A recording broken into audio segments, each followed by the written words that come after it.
할렐루야, 굿TV, 세상을 보는 창, 5세 고감을 시청하는 시청자 여러분, 저는 K자연추의 안내자 유형준 약사입니다. 우리 좋으신 하나님께서 제 강의를 시청하시는 모든 분들께 큰 은혜 주시기를 기도합니다.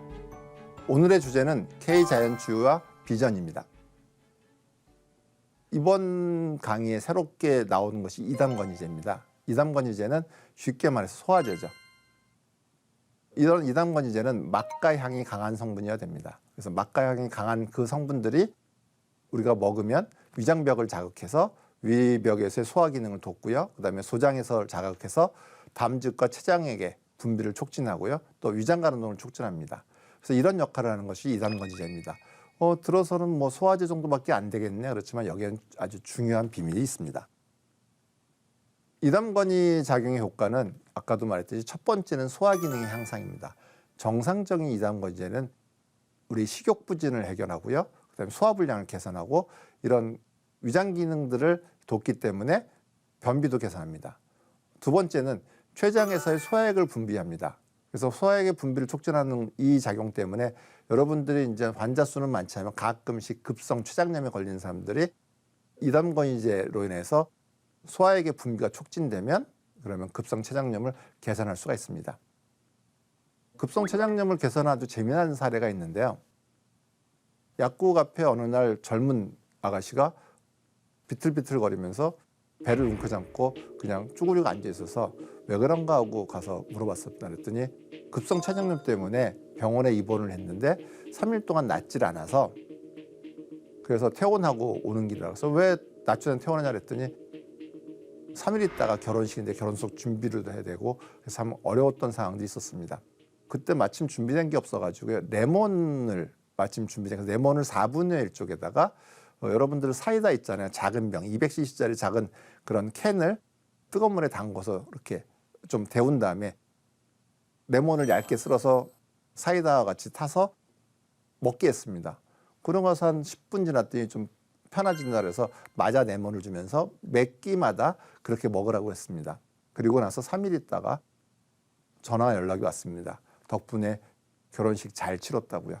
그만큼 어떻게 돼요? 이담건이제에 췌장 소화액의 분비를 촉진하는 기능들이 소화액의 분비를 촉진합니다. 그래서 급성 췌장염을 개선할 수 있는 것입니다. 담즙 분비를 촉진합니다. 그래서 담즙 분비에 촉진하는 것들은 굉장히 중요한 역할을 하는데요. 담즙의 주성분은 콜레스테롤이기 때문에 콜레스테롤의 배출을 촉진합니다. 물론 이 콜레스테롤은 담즙으로 분비돼서 또 장에서 또 이렇게 흡수돼서 장간 순환을 하기도 하지만 여러분들 변의 색깔이 황금색 아니면 진한 녹색인 이유는 콜레스테롤이 분비되는 것입니다. 변을 통해서 배출되는 것입니다. 그래서 담즙 분비가 촉진되면은요. 혈중 콜레스테롤의 양이 줄어드는 아주 중요한 통로입니다. 그래서 여러분들이 콜레스테롤이 높아서 문제가 되는 분들은 이런 담즙 분비를 촉진하는 이담건이제를 먹으면 콜레스테롤의 혈중 농도가 줄어듭니다. 그리고 요즘은 많이 줄어들었는데 황달이 개선됩니다. 황달이란 뭐냐면 담즙 분비가 안 돼서 생기는 병이 황달이거든요. 당연히 어떻게 되겠어요? 콜레스테롤의 배출을 촉진하면 담즙의 배출을 촉진하면 어떻게 돼요? 황달이 개선되겠죠. 이 담즙은 단순하게 콜레스테롤만 있는 게 아니라 체내의 독소들 또 스트레스 물질들을 배출하는 통로이기도 합니다. 그래서 여러분들이 뭐냐면 체내 독소들이 간에서 모두가 해독돼서 배출되는 것이 아니라 일부는 독소인체로 해독되지 않고 바로 담즙으로 분비가 되게 됩니다. 그래서 어떻게 돼요? 이담건이제 효과는 중에 어떻게 돼요? 체내 독소가 배출되고 스트레스 물질을 배출해서 스트레스를 개선하기도 하고요. 체내 독소 중에서 여러분들 술 먹으면 느끼는 숙취들 있잖아요. 아세트알데히드가 빨리 배출돼서 숙취를 개선하는 효과도 있습니다. 다섯 번째는 여러분들이 위급한 상황에 쓸 수 있는 아주 구급약 같은 것입니다. 여러분들이 이제 뭐 스트레스 많이 받거나 아니면 또 시험을 볼 거나 아니면 위급한 상황에 어떻게 불이 나게 찾는 것이 우황청심환을 찾습니다. 약국에 와서는 그 우황청심환을 대신할 수 있는 것들이 사실은 이담건이제입니다. 우황청심환에 아주 강한 향들이 있잖아요. 그 강한 향들이 저는 이담건이제 역할을 한다고 생각합니다. 그래서 여러분들이 이담건이제를 먹으면 그런 위급한 상황들을 해결할 수 있기도 합니다. 물론 심한 경우에는 병원을 가는 게 맞고요. 그래도 좀 심하지 않은데 병원에 갈 정도는 아닌데 그래도 내가 좀 몸이 불편할 때는 이렇게 이담건이제를 활용하셔도 될 것입니다. 이담건이제 좋은 식품들 한번 볼까요? 귤 있고요. 그다음에 오렌지 있고요. 라임 있고요. 레몬 있고요. 깔라만시가 있습니다. 이런 과일들을 얇게 써서 청을 만들고 그때그때 필요할 때만 먹으면 어떻게 되겠어요? 피로도 풀리고 그다음에 소화도 잘 되고 변비도 도움이 되는 많은 효과를 누릴 수 있습니다. 부신피질 정상화제 때문에 부신피질을 설명을 하겠습니다. 부신피질은 인체에서 가장 다양한 호르몬을 분비하는 기관입니다. 책에 따라 조금 다르긴 하지만 30여 종서부터 40여 종, 50여 종으로 아직도 그 숫자가 명확하게 정리되지 않을 정도로 많은 수의 호르몬을 분비하는 기관입니다. 이 많은 수의 호르몬을 분비하는 기관은 그 호르몬 수만큼 인체의 중요한 대사활동을 조절하는 것입니다. 근데 인체에서 부신피질만큼 다양한 호르몬을 분비되는 기관은 없습니다. 갑상선도 있는데 거기도 호르몬 몇 개 안 되고요. 그래서 별로 많지 않습니다. 부신수질도 몇 개 안 되고요. 하여튼 몇 개 안 되는 호르몬이 분비되지만 부신피질만은 정말 다양한 호르몬이 분비됩니다. 그래서 저는 이 정말 다양한 호르몬이 분비되는 그 호르몬에 조절되는 인체 생리가 굉장히 많다고 생각을 하고요. 그러니까 어떻게 돼요? 이 부신피질의 정상화는 호르몬 대사의 정상화라 생각하기 때문에 부신피질을 되게 중요하게 생각합니다. 여러분들한테 제가 인체에 좋은 음식, 먹으면 좋은 음식 3개를 설명했었습니다. 여러분들 기억나십니까? 계란을 비롯한 알류를 생각했죠. 알 같은 걸 설명했죠. 이 알은 뭐라 그랬어요? 동물성 줄기세포입니다. 자, 동물성 줄기세포 설명은 어떻게 돼요? 인체 모든 세포를 변환할 수 있는 세포가 줄기세포잖아요. 자, 이 계란은 그래서 어떻게 돼요? 호르몬 대사에도 되게 좋고요. 그 다음에 신경을 회복시키는 데 되게 좋습니다. 여러분들 계란을 보면 거기엔 신경이 없습니다. 그렇지만 계란에 포함되어 있는 그 물질들이 20일이 지나서 부화가 되면 병아리에는 어떻게 돼요? 신경이 있습니다. 그 소리는 계란에는 신경을 만들 수 있는 그런 어떤 성분과 신경을 만들도록 도와주는 어떤 성분이 있는 것입니다. 그렇기 때문에 어떻게 돼요? 계란은 부신의 기능을 도와주는데도 신경세포의 회복에도 매우 좋은 그런 음식입니다. 우유는 줄기세포 배양액이라고 했습니다. 그러니까 어떻게 돼요? 우유는 계란보단 조금 덜하지만 이것도 줄기세포를 만드는 데 중요한 역할을 하는 거니까 마찬가지로 부신의 기능 향상과 신경세포 회복에도 많은 역할을 합니다. 견과류는 식물성 줄기세포라고 했습니다. 식물성 줄기세포니까 어떻게 돼요? 이것도 계란만큼은 좀 아니지만 굉장히 큰 역할을 합니다. 그래서 여러분들이 계란과 우유와 견과류를 섭취하시면 여러분들의 건강에 또 부신의 건강에 또 신경세포의 손상된 신경세포의 회복에도 많은 도움이 될 것이라 생각을 합니다. 자연치유의 원칙, 제일 중요한 것은 세포의 생명력의 정상화, 면역력의 정상화입니다. 이 두 개는 자연치유나 K자연치유나 똑같습니다. 방법으로는 어떻게 돼요? 자연치유를 찾기 전에 어떻게 돼요? 먼저 어떻게 돼요?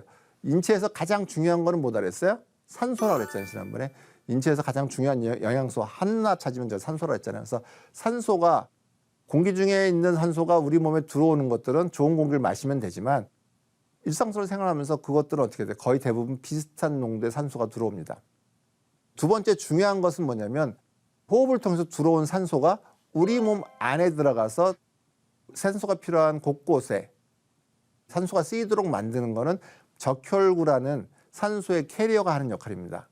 근데 빈혈이 있으면 이 산소의 공급이 제대로 되지 않겠죠.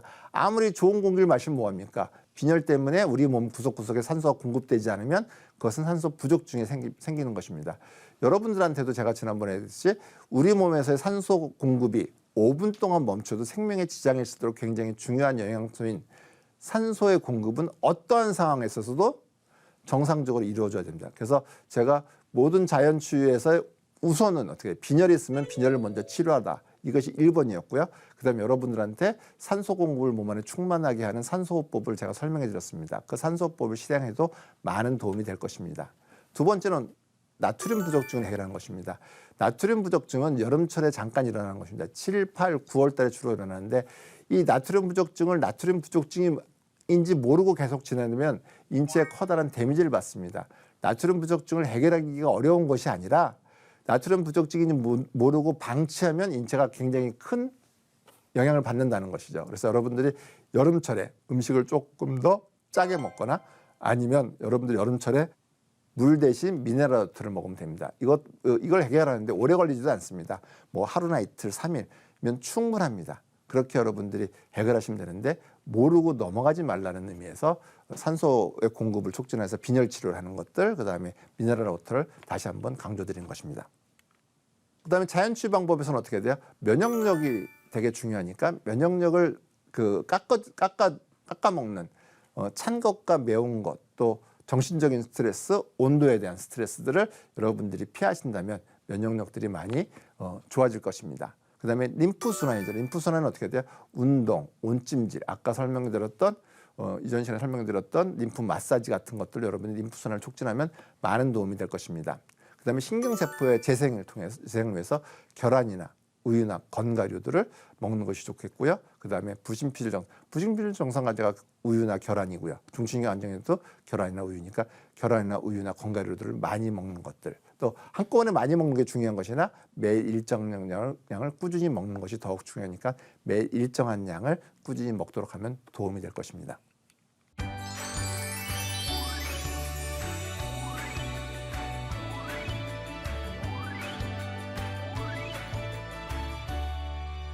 자연치유의 사례를 한번 설명해 보고자 합니다. 이 자연치유의 사례는 선택할 때 되게 많이 고민을 했습니다. 왜? 자칫 잘못하면 주관적인 사례가 되면 여러분들한테 괜히 불신만 얻게 돼서 이 사례를 선정하는 데 되게 고민을 했고요. 이 사례를 또 발표하는 이유는 뭐냐면 K자연치유의 어떤 그 위력이 어디까지가 미칠 수 있는지를 여러분들한테 실제 사례를 통해서 여러분들한테 알리고 싶은 것입니다. 이 첫 번째 사례는 몽골의 심장병 어린이에 관한 사례거든요. 2020년도 1월 달부터 시작한 거로 저는 기억을 하고 있습니다. 6명의 아이를 이때 인천에 있는 사단법인에서 NGO 단체에서 심장병 어린이를 돕는 사업을 하기에 우연히 그분들하고 만나게 돼서 한번 심장병을 한번 치유해보자. 그래서 한번 시작하게 된 것입니다. 총 6명을 소개받았는데요. 그 6명 모두가 심장통을 느낍니다. 그래서 심장통이라는 건 뭐냐면 갑자기 심장을 도끼로 이렇게 찍는 듯한 그런 통증이 옵니다. 아무 소리도 못 지르고 아무 움직이도 못한답니다. 그냥 가만히 있는 수밖에 없습니다. 근데 그것이 오래 가는 건 아니고 보통 짧게는 뭐 1분서부터 길게 하나 2, 3분 정도 유지하다가 없어지고요. 그때 그런 느낌이 있고요. 두 번째는 뭐냐면 심동계가 심합니다. 그래서 신경을 많이 쓰거나 좀 빨리 걷거나 그래도 심장이 두근두근거려서 생명의 어떤 위협을 느낀다고 합니다. 그래서 이 심장병 있는 사람들은 내가 언제 죽을지 모르는 공포에 항상 시달리게 됩니다. 그리고 나중에 알았는데요. 처음에는 얘기도 안 했는데 이 중에 2명은 심장병이 심해가지고요. 병원에서 수술도 안 되고 병원에서 제가 듣기로는 기대 수명이 0일입니다. 0일. 기대 수명이 0일이라는 소리는 뭐냐면 오늘 애가 잘못되어도 의학적으로는 그렇게 큰 문제가 안 되는 애라 그랬습니다. 음식은 어떻게 가리는 것이고 체질요법은 어떻게 하는 것이고 이런 것들을 자세히 설명해 드렸습니다. 몽골에 있으니까는 어떻게 만날 수는 없으니까 매월 소식을 나누면서 이 아이들을 관리하기 시작했습니다. 8개월 정도 지나니까 이 아이들의 심장통과 심동계가 줄기 시작했습니다. 그리고 감기가 안 걸리기 시작했습니다. 면역력이 높아진 거죠. 그리고 14개월째인가 되는 해에 그 아이들 중 2명이 심장에 있는 구멍들이 줄어졌다고 합니다. 왜 2명이냐면 6명을 한꺼번에 이렇게 그 심장 검사를 하는 게 아니라 걔들이 그냥 자기 시기에 따라서 뭐 6개월마다씩 심장 검사를 하는데 그 중에 2명이었는데 심장의 판막에 있는 구멍들이 줄어든 거죠. 그리고 18개월째가 되었습니다. 18개월째 됐더니 아까 심하다고 얘기했던 그 2명 기억하시죠? 수술도 할 수 없어 심했던 그 2 아이가 구멍이 많이 줄어들어 가지고 수술할 정도가 됐습니다. 몽골 정부에서는 심장병 때문에 어떻게 생명이 위급한 아이들이 수술하면 될 정도로 안전한 상태가 되었고 이 상태도 어느 정도냐면 심장 수술에 어려운 것들은 한국에 와서 한답니다. 그렇지만 좀 쉽고 단순한 것들은 몽골에서 하는데 몽골에서 수술할 정도가 됐다고 합니다. 그래서 몽골에서 얘들을 최우선적으로 심장 수술 대상자로 선정을 했고요. 그 중에 한 명은 그냥 나는 그냥 그대로 해서 심장 수술 받겠다 해서 동의를 했고 보호자가 동의를 했고요. 한 명은 나중에 들은 얘기입니다. 수술을 하는 것들을 반대했다고 합니다. 왜냐하면 그냥 약을 먹고도 아니면 자연치유법으로도 심장에 구멍이 주로 저절로 날 수 있는데 왜 가슴에 흉터를 내느냐 그렇게 생각을 했는데 의사가 그랬답니다. 이 심장 수술의 기회는 평생 한 번밖에 없고 이번에 거절하면 평생 없을 것이다. 수술하면 바로 낫는데 왜 고생할 필요 있느냐 그래서 수술을 해서 심장병이 완치됐습니다. 이 두 경우로도 어떻게 돼 끝까지 가진 않았지만 그래도 수술할 수 없는 심장의 상태가 많이 좋아져 수술할 수 있게 됐으니까 이것도 저는 K자연치유의 위력을 생각합니다. 그리고 4명이 남았죠. 4명 중에 1명이 코로나에 걸렸습니다. 코로나에 걸려서 담당 의사가 코로나에 걸렸으니까 지금 내가 위험한 상태이니까 자기가 주는 병원 처방약에는 아무것도 먹지 말라 그래서 제가 아는 자연치유법을 끊게 됐습니다. 그래서 이 친구는 그다음에 소식도 안다고 어떻게 됐는지 모르겠고요. 나머지 3명이 남았습니다. 여러분들 아주 좋은 소식입니다. 올 1월 달에 제가 소식을 받았습니다. 병원에서 이 아이들을 진찰하고 심장의 모든 증상이 없습니다. 그리고 두 번째는 뭐냐면 심장의 모든 처방을 쓰지도 않습니다. 그래서 심장에 관한 어떠한 증상도 없고 어떠한 약도 쓰지 않습니다. 그리고 나서 이 아이들이 지금부터 3년이 지나서도 이런 상태를 유지하면 심장병이 수술 없이 낫는 케이스가 생기는 것입니다. 저는 이 아이들이 심장이 개선됐다고 생각을 하고요. 그리고 이 아이들 3년 후에도 지금 같은 그런 상태를 유지할 수 있다고 생각합니다. 두 번째는 발달장애 3급 아이입니다. 이 친구는 제가 2007년도에 도와줬던 친구인데요. 만나서 이제 얘가 아픈 애인가 하고 손을 이제 다가가니까 고양이가 하악질할 때 손을 그러자 하악 하잖아요. 그렇게 하악질을 해요. 아버지한테 학대를 좀 받은 모양이더라고요. 제가 막 사람만 보면 특히 남자들을 보면 어떻게 되게 화를 내는 그런 상황이었습니다. 그래서 얘를 도와주겠다고 했었고요. 또 이 애는 뭐냐면 제가 잘 아는 약사님이 자기 주변에 이렇게 안타까운 사람이 있으니까 너가 한번 도와줘라 해서 도와주게 된 케이스입니다. 1년 반 정도를 제가 무료로 관리를 했던 경우를 알고 있습니다. 1년 반 지나가서 그다음에 서로 간에 이제 연락이 안 되고 끊겨서 잊고 있었습니다. 그리고 2017년도에 그 원장 선생님이 어떤 커다랗게 hul쭉하게 큰 남자 학생을 데리고 저한테 와서 그 아이를 인사를 시키고 저한테도 반갑게 인사를 하는 것입니다. 그분을 봤더니 그때 그 아이를 돌봤던 원장님이시더라고요. 그래서 어떻게 오셨냐 그랬더니 그때 기호일보에 나온 신문을 저한테 주시면서 이 아이가 이제 바리스타 교육을 받고 바리스타 자격증을 따서 그런 항공회사에 취업하게 됐다고 그것들이 이제 기사가 나서 고맙다고 인사드리러 왔다고 합니다. 여러분들 근데 이제 인천에서 이제까지 발달장애 아들이 바리스타 교육을 통과해서 자격증을 받은 케이스가 처음이었고 그 통과됐음으로 해서 제주항공에 항공사에 입사한 것도 처음이라서 신문에 크게 발표된 것 같습니다. 사례 3번째입니다. 이번엔 발달지연입니다. 발달지연은 발달장애보다는 훨씬 덜한 정도를 갖고 있는 것이죠. 그래도 자기가 발달하는 속도의 대부분들은 절반이나 한 3분의 1까지 가지 않습니다. 이 아이는 2012년 6월생입니다. 병명은 발달장애였고요. 저는 이 아이를 2015년 7월부터 2017년 2월까지 관리했던 경우고요. 이 경우는 왜 제가 이렇게 선정을 했냐면 서울에 있는 서울 땡땡땡 병원에서 관리하면서 DQ를 측정했던 경우입니다. 그래서 이 DQ를 측정한 것들이 되게 표준적인 자료가 되기 때문에 한번 발표해 보려고 한 것입니다. 병원에서 이 아이의 DQ 검사를 했습니다. 한 번은 2015년 8월 달에 했고요. 또 한 번은 2016년 11월 달에 했습니다. 이 간격은 15개월 되죠. 저는 2015년 7월 달부터 얘를 관리하기 시작했습니다. 실제 연령은 2015년 8월 달에는 3년 2개월입니다. 3년 2개월이니까 38개월 되겠죠.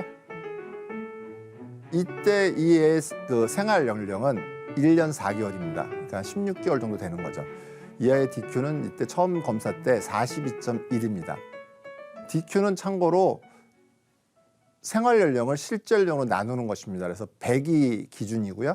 100보다 높으면 얘의 발달이 빠른 것이고요. 100보다 낮으면 발달이 늦은 것입니다. 42.1이니까 발달이 절반도 안 되는 것이죠. 근데 2016년 11월 달이죠. 15개월 경과하는 거죠. 이때 이 아이의 생활 연령은 4년 5개월입니다. 3년 2개월에서 4년 15개월 지난 건 맞습니다. 이때 생활 연령이 여러분들 기적이 일어났습니다. 4년 1개월입니다. 49개월이 된 겁니다. 여러분들 한번 49에서 16을 빼면 33개월이 증가한 것입니다. 실제 그 시간은 15개월이 지났는데 오히려 그 생활 연령은 33개월, 2배 이상 늘어났습니다. 이것들이 이거는 이제 더 이상 발달 지연이 아니죠. 그렇게 해서 이때 발달 지수는 92.5가 됐습니다.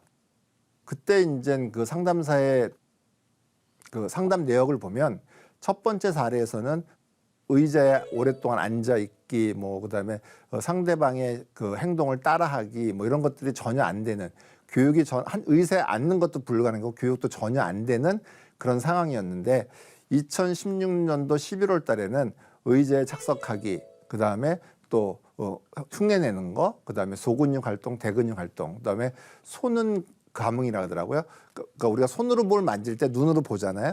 이걸 손은 감흥이라는데 손은 감흥도 잘 이루어지고 있어서 좋은 그런 개선 사례가 보였다는 것들을 상담사의 의견을 통해서 알 수가 있었습니다.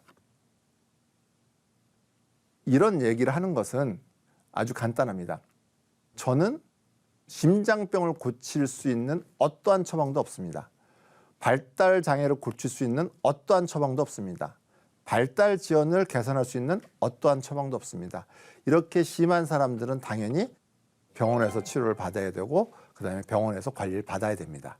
하지만 그 사람들한테 자기가 스스로 날 수 있는 자연치유력을 최적화시킬 수 있는 K자연치유를 같이 겸한다면 이 아이들에게 희망을 줄 수 있고 그 질병 고통에서 벗어날 수 있고 그다음에 불치라는 그런 것들이 스스로 날 수 있는 그런 길을 안내하는 것입니다. 저는 자연치유력은 이 세상 모든 의사를 합친 것보다 훨씬 더 훌륭한 의사라고 생각합니다. 자연치유력은 이 세상 모든 약사를 합친 것보다 더 훌륭한 약사라고 생각합니다. 자연치유력은 이 세상 모든 제약회사를 합친 것보다 더 훌륭한 약을 만드는 제약회라고 생각합니다. 여러분이 갖고 있는 스스로 병을 고칠 수 있는 이 자연치유력을 여러분들이 잘 돌보고 잘 활용한다면 여러분들이 앓고 있는 거의 대부분의 병들은 다 눈 녹듯 사라질 것입니다. 여러분들은 건강하고 행복한 삶이 되겠죠. 내가 강의 첫 시간도 얘기했듯이 현대 사회는 3셀프의 사회입니다. 물도 셀프고요, 기름도 셀프고요, 건강도 셀프입니다. 여러분들이 건강을 스스로 챙길 때 건강한 장수가 보장되고요, 건강한 장수는 비극이 아닌 축복이 됩니다. 여러분들 장수는 이뤘지만 건강하지 못한 장수가 얼마나 많은 불행을 초래하는지 여러분들은 많이 주변에서 볼 것입니다. 여러분들을 위해서도, 여러분들의 자녀를 위해서도, 여러분들의 주변 가족들을 위해서도 여러분들의 건강한 장수는 정말로 축복이 될 것입니다. 하나님의 말씀으로 세상을 이해하고 바라보는 마음의 창이 여러분 안에 열리길 소망하며 이 시간 마치겠습니다. 감사합니다.